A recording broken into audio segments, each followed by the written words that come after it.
இயேசு கிறிஸ்துவின் நாமத்தினால் அடைக்கப்பட்ட சகோதர சகோதரிகள் அனைவருக்கும் மாலை வணக்கத்தை தெரிவித்துக் கொண்டு இன்றைக்கான காணொளிக்கு நம்ம போனாங்க. இன்றைக்கு நம்ம பார்க்க போகின்ற தலைப்பு என்னன்னு பார்த்தீங்கன்னாக்கா 10 கியூரியஸ் கொஸ்டின்ஸ் இன் பைபிள். வேதாகமத்தில் உள்ள 10 சுவாரஸ்யமான கேள்விகள். சில கேள்விகள் வேதத்துல இருக்கிறத நம்ம யோசிச்சு பார்க்கும்போது ரொம்ப ஆழமா இருக்கணும். அதோட பதில் நம்மளுக்கு இமிடியேட்டா புரியாது. ஆனா தேவன் அதுல நமக்கு பாடங்களா வைத்துள்ளார். அப்படிப்பட்ட 10 கேள்விகளை நம்ம பார்க்க போகின்றோம். முதலாவது கேள்வி என்னன்னு பார்க்கும்போது, தேவன் ஆதாமை நோக்கி நீ எங்கே அப்படின்ட்டு கேட்கிறாருங்க. வேர் ஆர் யூ அப்படின்னு சொல்லிட்டு ஜெனசிஸ் சாப்டர் 3 வர்ஸ் 9லங்க. ஆதியாகமம் 3ஆம் அதிகாரம் 9வது வசனம். அப்பொழுது தேவனாகிய கர்த்தர் ஆதாமை கூப்பிட்டு நீ எங்கே இருக்கிறாய் என்றார். பாத்தீங்களா, நீ எங்க அப்படின்ட்டு கேட்கிறாருங்க. இதுல ஆச்சரியமான விஷயம் என்ன தெரியுங்களா? தேவனுக்கு தெரியாத விஷயம் ஒன்றுமே இல்லைங்க. நம்ம உட்கார்றது, எந்திரிக்கிறது, நம்ம வாயிலிருந்து வார்த்தை புறப்பட்டு வர்றதுக்கு முன்னாடியே அவருக்கு தெரியும். அவர் கண்களுக்கு முன்பாக எல்லாமே நிர்வாணமா இருக்கிறது. தேவனுக்கு மறைவா நம்ம எங்குமே போய் ஒளிஞ்சிருக்க முடியாதுங்க. ஆனாலும் தேவன் இந்த கேள்வியை கேட்கிறாருனாக்கா, ரொம்ப ரொம்ப இமோஷனலான ஒரு கேள்விங்க. இதுவரைக்கும் தேவனுடைய பிரசன்னத்துல தேவனுடைய வார்த்தையின்படி வாழ்ந்திருந்த மனிதன் என்ன பண்றாருங்க? 2 பேருமே தேவனுக்கு விரோதமா செயல்படுறாருங்க. அதனாலதான் தேவன் கேட்கிறாருங்க, எங்க அப்படின்ட்டு. இது வரைக்கும் தேவனுக்குள்ள இருந்த ஒரு மனிதன் தேவனை விட்டு வெளியே போறாருங்க. ரிலேஷன்ஷிப் உடையுது. இது லிட்ரலா எங்க இடத்துல இருக்கிறன்றது அர்த்தம் கிடையாதுங்க. இல்லைங்களா? என்னை விட்டு எங்க நீ போயிட்ட அப்படின்ட்டு. சோ நம்மளுடைய மறைவிடம் எப்போதுமே நாங்க தேவனுக்குள்ள இருக்கணுங்க. இதுதான் தேவன் கேட்ட முதலாம் கேள்வி வேதத்துல. இப்ப தேவனை விட்டு தூரம் போனதுனால என்னென்ன ஆகுதுனாக்கா, ஃபர்ஸ்ட் பயம், அப்புறம் வெக்கம், இல்லைங்களா? ட்ரெஸ் இல்லாம இருக்கிறத அவங்க உணர்றாங்க. அந்த கீழ்ப்படியாமையினால அவங்களுக்கு பயம் வருது பாருங்க. இல்லைங்களா? நம்ம தேவனை விட்டு தூரம் போனா பயத்துலதான் அங்க வாழணும். அவமானத்துலதான் வாழணும். அதுதான் இங்க நம்ம பார்க்கலாம். இதுல நம்ம கற்றுக்க வேண்டிய பாடம் என்னன்னு பாத்தீங்கன்னாக்கா, தேவனுடைய கேள்விகள் எப்போதுமே நம்மள யோசிக்க வைக்கும் ஃபர்ஸ்ட். அதுக்கப்புறம் தான் கரெக்ஷன். இல்லைங்களா? நம்ம எந்த நிலையில இருக்கோம்? இல்லைங்களா? ஆதாம கேக்குறாரு, நீ எங்கே இருக்கின்றாய் அப்படின்னும் போது, இத நம்ம லிட்டரலா பிளேஸ் பத்தி கேட்கிறாருன்னு நம்ம எடுத்துக்க முடியாது. ஏன்னா தேவனுக்கு தெரியாத இடமே இல்லைங்க. இல்லைங்களா? சோ கரெக்ட் பண்றதுக்காக கேட்ட கேள்வி, யோசிக்கிறதுக்காக கேட்ட கேள்வி, இங்க ரிஃப்ளெக்ட் பண்ணணும். ரியலைஸ் பண்ண வைக்கிறாரு அவங்க செய்த தவறு எவ்வளவு தப்பான ஒன்று அப்படின்னு சொல்லிட்டுங்க. 2வது கேள்வி என்னன்னு பாத்தீங்கன்னாக்கா, காயின் தேவனை நோக்கி கேட்கின்ற கேள்வி. என்ன கேட்கிறாரு அப்படின்னாக்கா, ஆதியாகமம் 4ஆம் அதிகாரம் 9வது வசனத்துல காயின் என்ன பண்றாரு? கோவத்துல சொந்த சகோதரனையே கொலை பண்ணிடுறாருங்க. அப்போ தேவன் கேட்கிறாருங்க, சகோதரன் எங்கே அப்படின்னும் போது இந்த வார்த்தையை அவர் சொல்றாரு. கர்த்தர் காயினை நோக்கி உன் சகோதரனாகிய ஆபேல் எங்கே என்றார். இப்பவும் தேவனுக்கு நல்லாவே தெரியும் இவர் பண்ணது. ஆனாலும் கேட்கிறாருங்க. அவர் வாயிலிருந்து என்ன வருது அப்படின்றதுக்கு. தவற ஒத்துக்கிறாரானாக்கா இல்ல. அதற்கு அவன், நான் அறியேன், என் சகோதரனுக்கு நான் காவலாளியா என்றான். பாத்தீங்களா? நான் என்ன என் சகோதரனுக்கு பாடிகார்டா, காவலாளியா? என்கிட்ட ஏன் கேக்குறீங்க அப்படின்னு சொல்லி இந்த கேள்வி எழுப்புறாருங்க. கேள்விக்கு கேள்வி எப்போதுமே பதிலாவாதுங்க. ஆனா யாரை நோக்கி கேட்கிறாருன்னு பாத்தீங்கன்னாக்கா, தேவனை நோக்கி கேட்கிறாருங்க. தேவனுக்கு தெரியாத விஷயமே ஒண்ணும் இல்லைங்க. அவர் வாயால பாவத்தை அறிக்கையிடுவாரா அப்படின்னு பாத்தீங்கன்னாக்கா, பாவத்தையும் அறிக்கையிடலாங்க. மாறாக என்ன சொல்றாருங்க, நான் என்ன என் சகோதரனுக்கு வேலைக்காரனா, பாடி கார்டா நான் அவரை பாத்துக்கிறதுக்கு அப்படின்ட்டு கேள்வி கேட்கிறாருன்னா, எந்த அளவுக்கு பெருமை, எந்த அளவுக்கு அகந்த, எந்த அளவுக்கு இருமாப்பு அவர்கிட்ட இருக்குதுன்னு நம்ம பாக்குறோம். காயின் சேர்ந்த தவறு பாத்தீங்களா எந்த அளவுக்கு வீரியமா போகுது. அதனாலதான் தேவன் அவருக்கு ஒரு பனிஷ்மெண்ட் கொடுத்தாரு. இல்லைங்களா? சோ இது ரொம்ப ரொம்ப தவறான விஷயம் அவர் செய்தது. இது வேதத்துல இருக்கின்ற பொறுப்பு பத்தின முதலாவது கேள்வி. இல்லைங்களா? பொறுப்பு என்னன்னாக்கா, ஒரு சகோதரன் இன்னொரு சகோதரனை என்ன பண்ணாங்க, கவனிச்சுக்கணும். அவங்களுக்கு எந்த ஒரு தவறும் பண்ணக்கூடாதுங்க, துரோகம் பண்ணக்கூடாது. இதுதான் தேவன் விரும்புகின்ற விஷயம். அதை காயின் மீறிட்டாரு. காயின் நீங்க என்ன ட்ரை பண்றாருனாக்கா, தேவனுக்கிட்டே சத்தியத்தை மறைச்சிடலாம், தப்பிச்சிடலான்ட்டு ட்ரை பண்றாருங்க. அது நிச்சயமா ஆகாதுங்க. இல்லைங்களா? அதை அவர் புரிஞ்சுக்கல. தேவன் ஃபர்ஸ்ட் கேள்வி கேட்கிறாருங்க. அதுக்கப்புறம் நியாய தீர்ப்பு செய்யறாங்க. சகோதர சகோதரி, வேதத்துல ஃபர்ஸ்ட் ஒரு சகோதரனுக்கும் இன்னொரு சகோதரனுக்கும் நடந்த ஒரு கான்ஃபிளிக்ட பத்தி ரெக்கார்டு. நான் என் சகோதரனுடைய காவலாளியா, am I my brother's keeper அப்படின்ற அந்த கேள்வி ரொம்ப ஃபேமஸ் ஆயிடுச்சுங்க நிறைய கல்ச்சர்ஸ்ல. இதுல நம்ம கற்றுக்க வேண்டிய பாடம் என்னன்னு பாத்தீங்கன்னாக்கா, நம்ம என்ன பண்ணுங்க, நம்மளுடைய சகோதரனை நம்மை போல நேசிக்கணுங்க. அவங்களுக்காக உயிரை கொடுக்க கூட நம்ம ரெடியா இருக்கணுமே தவிர, அவங்க உயிரை எடுக்கணும், அவங்களுக்கு தவறு செய்யணும் அப்படின்ட்டு நம்ம ஒரு காலமும் யோசிக்க கூடாது.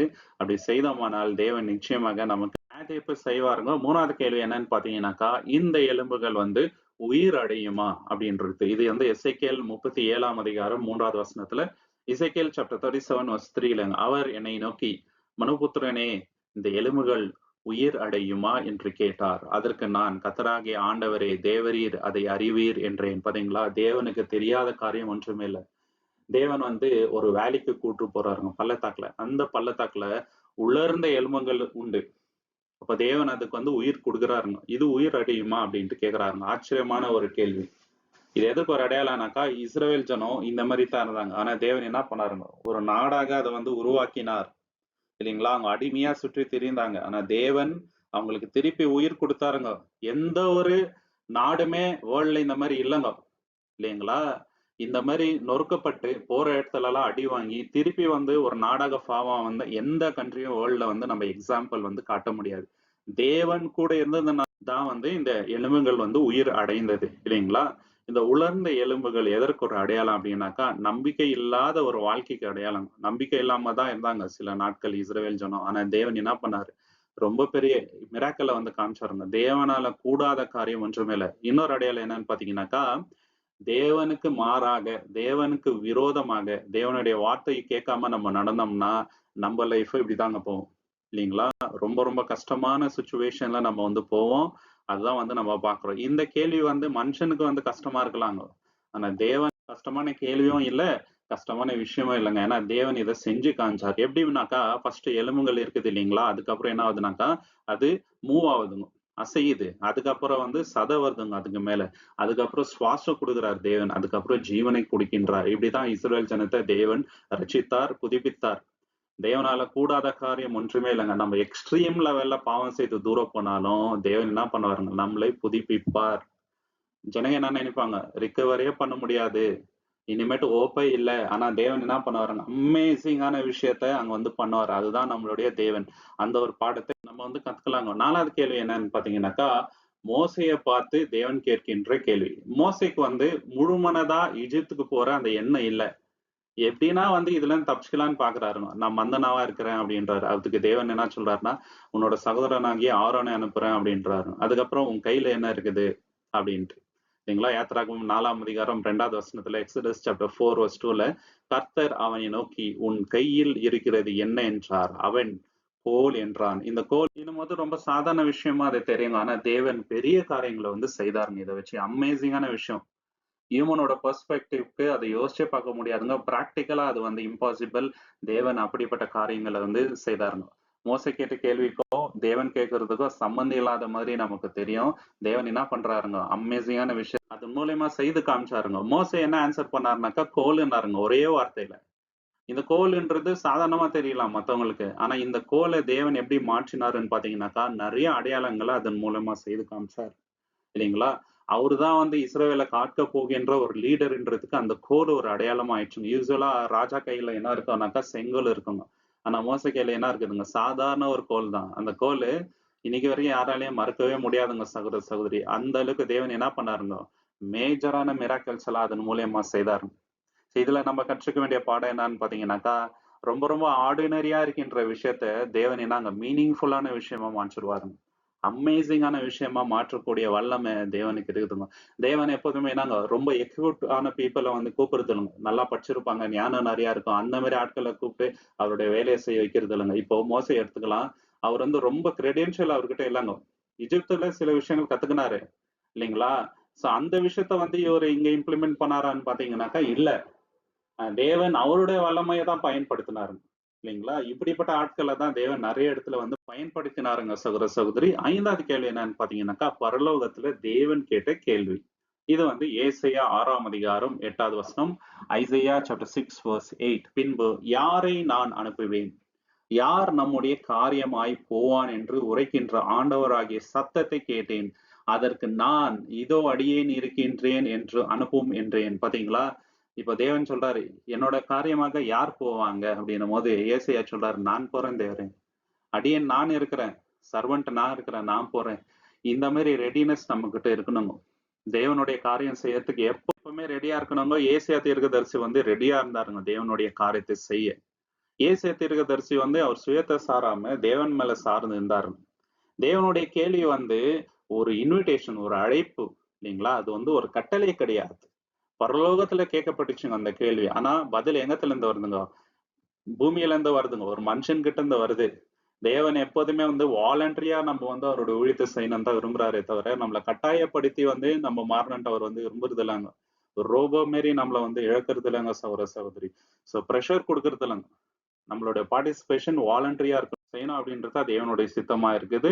இதோ அடியேன் இருக்கின்றேன், என்னை அனுப்பும் அப்படின்ற அந்த வார்த்தை ரொம்ப ஃபேமஸ் ஆயிடுச்சுங்க அதுக்கப்புறம். இல்லைங்களா? ஸோ இதுல நம்ம கற்றுக்க வேண்டிய பாடம் என்னன்னு பார்த்தீங்கன்னாக்கா, நமக்கு அந்த ரெடினஸ், வில்லிங்னஸ் இருக்கணுங்க. செய்யணும், தேவனுக்காக ஏதாவது செய்யணும் அப்படின்ற எண்ணம் எப்போதுமே நம்ம வாழ்க்கையில இருக்கணுங்க. 6வது கேள்வி என்னன்னு பார்த்தீங்கன்னாக்கா, நீ என்னை என்ன செய்யணும்னு விரும்புறேன்ட்டு இயேசு கிறிஸ்து ஒரு குருடனை பார்த்து கேட்கின்றாருங்க. மார்க் 10ஆம் அதிகாரம் 51வது வசனத்துல, மார்க் சாப்டர் 10 வெர்ஸ் 51ல இயேசு அவனை நோக்கி, நான் உனக்கு என்ன செய்ய வேண்டும் என்கிறாய் என்றார். அதற்கு அந்த குருடன், ஆண்டவரே, நான் பார்வை அடைய வேண்டும் என்றான். இயேசு கிறிஸ்துக்கு நல்லாவே தெரியும் எதற்காக கூப்பிடுறாரு அப்படின்ட்டு. தெரியாமல அவர் வந்து கேட்கலாங்க. எந்த அளவுக்கு வாஞ்ச அவருக்கு கண்ணு கிடைக்கணும்ன்ற வாஞ்ச, இயேசு கிறிஸ்துவின் மேல அவருக்கு எவ்வளவு விசுவாசம் இருக்குது, தேவன் மேல அவருக்கு எவ்வளவு விசுவாசம் இருக்குது அப்படின்றது மத்தவங்க தெரிஞ்சுக்கணும் அப்படின்றதுக்காகவே அந்த கேள்வி வந்து கேட்கிறாருங்க. இங்க நம்ம ஒரு விஷயம் நோட்டீஸ் பண்ண வேண்டியது என்னன்னு பாத்தீங்கன்னா, அந்த மனுஷன் வெறும் அற்புதத்தை நாடி மட்டும் தான் இயேசு கிட்ட வந்தாரா, இல்ல தேவனுக்குள்ள ஐக்கப்படணும், தேவனுக்கும் அவருக்கும் இருக்கின்ற அந்த ரிலேஷன்ஷிப் ஸ்ட்ராங் ஆகணும்ன்ற எண்ணம் அவர்கிட்ட இருந்துச்சு அப்படின்ட்டு நோட்டீஸ் பண்றாருங்க. இதேதான் நம்ம வாழ்க்கையிலும் நம்ம கத்துக்க வேண்டிய பாடம் என்னன்னு பாத்தீங்கன்னாக்கா, தேவனை நோக்கி நம்ம எதுக்கு போறோம், இயேசு கிறிஸ்துவை நோக்கி எதற்காக போறோம், நம்ம லைஃப் நல்லா இருக்கணும், ஆசீர்வாதம் கிடைக்கணும், வேற அந்த நோக்கத்தோட மட்டும் தான் போறோமா, இல்ல நமக்கும் அவருக்கும் வந்து ரிலேஷன்ஷிப் ஸ்ட்ராங்கா இருக்கணும், தேவனுடைய பிள்ளையா நான் இருக்கணும், அவரை போல வாழணும்ன்ற எண்ணத்தோட நம்ம நம்ம போறோமா அப்படின்றத கற்றுக்க வேண்டிய பாடங்க. 7வது கேள்வி என்னன்னு பாத்தீங்கன்னாக்கா, பெதஸ்தா குலத்துக்கிட்ட ஒரு முடவன் இருந்தாருங்க. ரொம்ப காலமா அவர் வந்து நடக்கல, முடவனாவே இருக்கிறாரு. அவரை பார்த்து இயேசு கிறிஸ்து இந்த கேள்வியை கேட்கிறாரு, நீ சொஸ்தம் அடையணும்ட்டு விரும்புறியா அப்படின்ட்டு. யோவான் 5ஆம் அதிகாரம் 6வது வசனம், ஜான் சாப்டர் 5, 6. படுத்து கிடந்த அவனை இயேசு கண்டு அவன் பலுகாலமாய் வியாதியஸ்தன் என்று அறிந்து அவனை நோக்கி, சொஸ்தமாக வேண்டும் என்று விரும்புகிறாயா என்றார். பாத்தீங்களா? சொஸ்தம் அடை விரும்புறியா அப்படின்ட்டு கேட்கிறாருங்க. இத்தனை வருஷம் அவர் நடந்ததே கிடையாது. அந்த மனுஷன் வேற எதை வாஞ்சிப்பாரு இல்லைங்களா? வேற எந்த ஆசை அவர்கிட்ட இருக்கும். ஆனா இயேசு கிறிஸ்து இந்த கேள்வியை ஏன் கேட்கிறாருனாக்கா, எந்த அளவுக்கு வாஞ்சை இருக்குது, எந்த அளவுக்கு விசுவாசம் எவ்வளவு ரெடியா இருக்கிறாரு அப்படின்றதுக்காக. அப்ப அந்த மனுஷன் என்ன சொல்றாருன்னு பாத்தீங்கன்னாக்கா, ஆமான்றாரு இல்லைங்களா? த மோஸ்ட் இன்டிமேட் கான்வர்சேஷன் இயேசு கிறிஸ்து ஒருத்தர்கிட்ட வைத்தது. அங்க நிறைய பேர் இருந்தாங்க. ஆனா இந்த மனுஷன் கிட்ட தான் இயேசு கிறிஸ்து பர்சனலா போயிட்டு பேசுறாருங்க. அவர் மனசுல இருந்த வாஞ்சையா வந்து அவர் அறிவார். ஏன்னா மனிதன் இன்னார் என்று இயேசு கிறிஸ்து நல்லா அறிவாருங்க. இதுல இருந்து நம்ம கற்றுக்க வேண்டிய பாடம் என்னன்னு பாத்தீங்கன்னாக்கா, நம்ம வாழ்க்கையில மாற்றம் வரணும்னாக்கா ஃபர்ஸ்ட் நமக்குள்ள வாஞ்சை இருக்கணும். நம்ம கிட்ட ஏராளமான தவறுகள் இருக்கலாங்க. பொய் பேசுறது, மத்தவங்களை ஏமாத்துறது, இந்த மாதிரி எல்லாம் விஷயங்கள் நம்ம கிட்ட இருக்கலாம். அதுல இருந்து வெளியே வரணும்னு நினைச்சா 100% வாஞ்சை நமக்குள்ள இருக்கணுங்க சகோதரி. அப்பதான் தேவன் நம்மளுக்கு உதவி செய்வாரு. இல்லைனாக்கா அப்படியே மிராக்கல் பண்ணி நம்மள பரிசுத்தம் ஆக்கிட மாட்டாருங்க. தேவன் நம்மளுக்கு வழியை தான் காட்டுவாருங்க. அந்த வழியில நம்ம நடக்கணுங்க சகோதரி. சேஞ்ச் வேணும்னாக்கா ஃபர்ஸ்ட் நம்ம கிட்ட வில்லிங்னஸ் இருக்கணுங்க. அப்பதான் மாற முடியுங்க. இல்லைன்னா ரொம்ப ரொம்ப கஷ்டங்க. 8வது விஷயம் என்னன்னு பார்க்கும்போது, யார் என்னை தொட்டது அப்படின்ட்டு கேக்குறாருங்க. ஒரு ஸ்திரீக்கு ரொம்ப நாளாவே ரத்தப்போக்கு இருக்குதுங்க. அவங்க உடம்புல இருந்து ரத்தம் போயிட்டே இருக்குது. அவங்களோட விசுவாசம் என்னன்னாக்கா, அட்லீஸ்ட் இவரோட துணியை தொட்டாவது எனக்கு சுகமாகும் அப்படின்ட்டு. அதே போல அவரோட துணியை டச் பண்ணிடுறாங்க பின்னாடியில இருந்து. அப்போ அவங்களுக்கு சொஸ் ஆயிடுதுங்க. ஸ்டாப் ஆயிடுது பிளட். அப்ப இயேசு கிறிஸ்து யாரோ அவங்க தொட்டதை உணர்றாருங்க. ஜனக்கூட்டம் தாசி பேர் இருக்கிறதுனால யார் தொட்டது அப்படின்ட்டு கேக்குறாரு இல்லைங்களா? இது வந்து மார்க் 5ஆம் அதிகாரம் 30வது வசனத்துல, மார்க் சாப்டர் 5:30ல, உடனே இயேசு தம்மிலிருந்து வல்லமை புறப்பட்டதை தமக்குள்ளே அறிந்து ஜனக்கூட்டத்திற்குள்ளே திரும்பி, என் வஸ்திரங்களை தொட்டது யார் என்று கேட்டார். பாத்தீங்களா? யார் என்னோட ட்ரெஸ் தொட்டது அப்படின்ட்டு கேக்குறாருங்க. இந்த கேள்வி வந்து சீஷருங்களுக்கு சென்சபிளா படல. ஏன்னா நிறைய பேர் வராங்க போறாங்க, நூத்துக்கணக்கான ஜனங்கள் வந்து சுத்தி இருக்கிறாங்க, நிறைய பேர் தொடுறாங்க அவரை. ஒருத்தரை மட்டும் எப்படி சொல்ல முடியும் அப்படின்ட்டு. ஏன் இயேசு கிறிஸ்து ஒருத்தரை மட்டும் கேட்கிறாரு அப்படின்னாக்கா, அவங்களோட விசுவாசம் அப்படி இருந்துச்சு இல்லைங்களா? அவர்ல இருந்து அந்த பவர் வெளியே போறது அவருக்கு தெரியுதுங்க. அவ்வளவு ஈஸியா போவாதுங்க. ஒரு மனிதனுக்குள்ள விசுவாசம் வந்து ஆழமா இருந்தாதான் அவங்களுக்கு வந்து ஒரு மிராக்கல் அந்த காலகட்டத்துல நடந்துச்சு இல்லைங்களா? இது வந்து முக்கியமான ஒரு அடிப்படையா இருந்துச்சுங்க. அதனால தான் சிங்கிள் அவுட் பண்ணி கேக்குறாருங்க, யார் அது அப்படின்னு சொல்லிட்டு. இப்போ எல்லாரும் பார்க்கும்படி அந்த அம்மா கிட்ட அவர் பேசும்போது, இது வந்து எல்லாருக்கும் என்னங்க ஒரு எக்ஸாம்பிளா அமையுது. இந்த மாதிரி விசுவாசம் இருக்கணும் அப்படின்றது. சோ இதுல நம்ம என்ன பாக்குறோம்னாக்கா, விசுவாசம்ன்றது வந்து ரொம்ப ரொம்ப பர்சனலான ஒரு விஷயம் இல்லைங்களா? நம்ம ஒரு சபைக்கு போறோம், அங்க எல்லாருமே விசுவாசமா இருக்கிறாங்க, அதனால நம்ம ரட்சிக்கப்படுவோம் அப்படின்றதெல்லாம் கிடையாது. பர்சனலா நமக்கும் தேவனுக்கும் ஒரு ரிலேஷன்ஷிப் இருக்குது இல்லைங்களா? அது எப்படி இருக்குது? நம்மளுடைய பர்சனல் பிரேயர் எப்படி இருக்குது? வேத வாசிப்பு இருக்குது. எந்த அளவுக்கு வந்து ஒழுக்கமா நம்ம இருக்கிறோம். அதுதான் வந்து தேவன் பார்க்கிறாரு. நம்மளுடைய ரட்சிப்புக்காக தான் நம்ம வந்து போராட முடியும். நம்மளுடைய விசுவாசம் எப்படி இருக்குதோ, அதுக்கேற்ற பிரதிபலன் தான் நமக்கு வந்து கிடைக்குங்க சகோதர சகோதரி. அந்த பாடத்த வந்து நம்ம இங்க கத்துக்கலாங்க. 9வது கேள்வி என்னன்னு பார்த்தீங்கன்னாக்கா, இயேசு கிறிஸ்து சீஷர்கள பார்த்து கேட்கிற கேள்விங்க. என்ன யாருன்ட்டு ஜனங்க சொல்றாங்க அப்படின்ட்டு கேட்கிறாரு. "Whom do people say that I am?" மத்தேயு 16ஆம் அதிகாரம் 13வது வசனத்துல பார்க்கலாம். மேத்யூ சாப்டர் 16 வெர்ஸ் 13ல இயேசு பிலிப்பு செசேரியாவின் திசைகளில் வந்தபோது தம்முடைய சீஷர்களை நோக்கி, மனுஷகுமாரனாகிய என்னை ஜனங்கள் யார் என்று சொல்கிறார்கள் என்று கேட்டார். அப்போ ஒருத்தரும் ஒவ்வொரு விதமாக பதில் சொல்றாங்க. இயேசு கிறிஸ்துவுக்கு ஆல்ரெடி தெரியுங்க. ஜனங்க வந்து அவரை பத்தி என்னென்ன எண்ணம் வச்சுட்டு இருக்கிறாங்க. ஒவ்வொருடைய மனசை வந்து அவர் அறிவார். இல்லைங்களா? ஆனாலும் இந்த கேள்வி ஏன் கேட்கிறாருனாக்கா, சீஷருங்க வந்து யோசிக்கணும், டீப்பா அத பத்தி திங்க் பண்ணணுன்றதுக்காகவே அந்த கேள்வி கேட்கிறாரு. அதுல வந்து பேதுரு வந்து ரொம்ப அருமையா வந்து பதில் சொல்றாருங்க. அப்ப இயேசு கிறிஸ்து என்ன சொல்றாருனாக்கா, தேவன் தான் உனக்கு இத வந்து வெளிப்படுத்தியிருக்கிறாரு அப்படின்ட்டு சொல்றாருங்க. இதுல நம்ம கற்றுக்க வேண்டிய பாடம் என்னன்னு பாத்தீங்கன்னாக்கா, உலகம் இயேசு கிறிஸ்துவ பத்தி என்ன நினைக்குது அப்படின்றது செகண்டரிங்க. மத்தவங்க என்ன நினைக்கிறாங்க அப்படின்றது செகண்டரி. நம்ப இயேசு கிறிஸ்துவ பத்தி என்ன நினைக்கிறோம்? நமக்கும் இயேசு கிறிஸ்துவுக்கும் என்ன மாதிரி ரிலேஷன்ஷிப் இருக்குது? நம்ப அவரை எப்படியாக பார்க்கின்றோம்? ஆண்டவராக பார்க்கிறோமா? மணவாளனாக பார்க்கிறோமா? இல்ல வெறும் நம்மளுக்காக ஜெபம் செய்றவரு, நம்மளுக்கு ஆசீர்வாதம் குடுக்குறவரு, அவ்வளவு மட்டும் தான் நம்மளுடைய ரிலேஷன்ஷிப் இருக்குதா? சில பேர் பிசினஸ்க்காக வச்சுக்கிறாங்க. டீலிங் மாரி. இல்லைங்களா? இயேசு கிறிஸ்துட்ட போனாக்கா நம்மளுக்கு வந்து இதெல்லாம் கிடைக்கும் அப்படின்ட்டு, அந்த மாரி ஒரு ரிலேஷன்ஷிப் வந்து வச்சுக்கிறாங்க. அது வந்து உறவே கிடையாதுங்க. அது வந்து பிசினஸு. இல்லைங்களா? நமக்கும் அவருக்கும் என்ன மாரி ஒரு பந்தம் இருக்கணும்னாக்கா, அவர் நமக்கு தல, நம்ம அவருடைய சரீரமா இருக்கணுங்க. இப்படி இருக்கிறோமா? நமக்கு இயேசு கிறிஸ்து யார் என்பதுதான் ரொம்ப முக்கியமான கேள்விங்க சகோதர சகோதரி. அத பத்தி நம்ம யோசிச்சு பார்க்கணுங்க ஆழமா. இல்லைங்களா? அவருக்கும் நமக்கும் வந்து ரிலேஷன்ஷிப் ரொம்ப ஸ்ட்ராங்கா இருந்தாக்கா, நம்ம எல்லாருமே ஒரே ஃபேமிலியா இருப்போம். பிதாவாகிய தேவனும், இயேசு கிறிஸ்துவும் நம்ம எல்லாருமே ஒரே குடும்பமா இருப்போம். இத அவரே சொல்றாரு இல்லைங்களா? யோவான் சுவிசேஷத்துல 10வது கேள்வி என்னன்னு பார்த்தீங்கன்னாக்கா, இயேசு கிறிஸ்து அப்போஸ்தலனாகிய பவுல பார்த்து கேட்ட கேள்வி. எப்ப கேட்டாருனாக்கா, தமாஸ்கு ஊருக்கு அவர் போற வழியில இயேசு கிறிஸ்து இந்த கேள்விய கேட்கிறாருங்க. என்ன கேட்டாரு? நீ ஏன் என்னை துன்பப்படுத்துகிறாய்? இந்த கேள்விதான் அப்போஸ்தலனாகிய பவுலோட லைஃபையே வந்து சேஞ்ச் பண்ணிச்சுங்க. ரொம்ப பெரிய ஊழியக்காரரா அவர மாத்துன கேள்வி வந்து இது. அதுவரைக்கும் கிறிஸ்தவர்கள துன்பப்படுத்தின பவுல். ஜெயில போட்ட பவுலுங்க. எல்லாரும் அவர பார்த்தா பயப்படுறாங்க. அப்படிப்பட்ட மனிதன இயேசு கிறிஸ்து சேஞ்ச் பண்றாருங்க. அப்போஸ்தலர் 9ஆம் அதிகாரம் 4வது வசனத்துல ஆக்ட்ஸ் சாப்டர் 9 வெர்ஸ் 4ல அவன் தரையிலே விழுந்தான். அப்பொழுது சவுலே, சவுலே, நீ என்னை ஏன் துன்பப்படுத்துகிறாய்?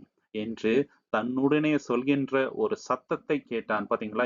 ஏன் என்ன துன்பப்படுத்துற அப்படின்ற போது அவர் கொஞ்சம் ரியலைஸ் பண்ண ஆரம்பிச்சிட்டாருங்க. அது வரைக்கும் பவுல் என்ன நினைச்சாருனாக்கா, அவர் பண்றது வந்து தேவனோட ஊழியம். அந்த பக்தி வைராக்கியம் தேவனுக்காக அவர் பண்றது அப்படின்ட்டு நினைச்சிட்டு இருந்தாருங்க. ஆனா இப்போ அவர் பண்றது ரொம்ப பெரிய தவறு.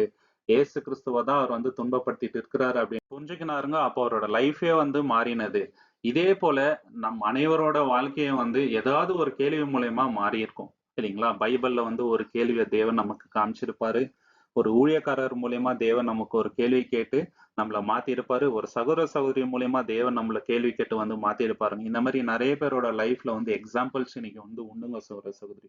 அந்த ஒரு பாடத்தை வந்து நம்ம கத்துக்கலாங்க. இந்த எல்லா கேள்விகள்லயும் தேவன் நமக்கு ஒரு பாடத்தை வைத்திருக்கின்றார். தேவனோட நாமத்துக்கு மகிமை உண்டாவதாக. தேவன் தாமே இந்த வசனங்களை ஆசீர்வதிப்பாராக. உங்களுக்கு இந்த காணொளி பிடிச்சிருந்தா லைக் பண்ணுங்க, ஷேர் பண்ணுங்க, சப்ஸ்கிரைப் பண்ணுங்க. தேவனுடைய சித்தம் இருந்தால் கூடிய சீக்கிரம் இன்னொரு காணொளியில நம்ம எல்லோருமே சந்திக்கலாம். நீங்கள் கொடுக்கின்ற எல்லா ஆதரவுக்கும் நன்றிகள். Thank you so much. ஆமென்.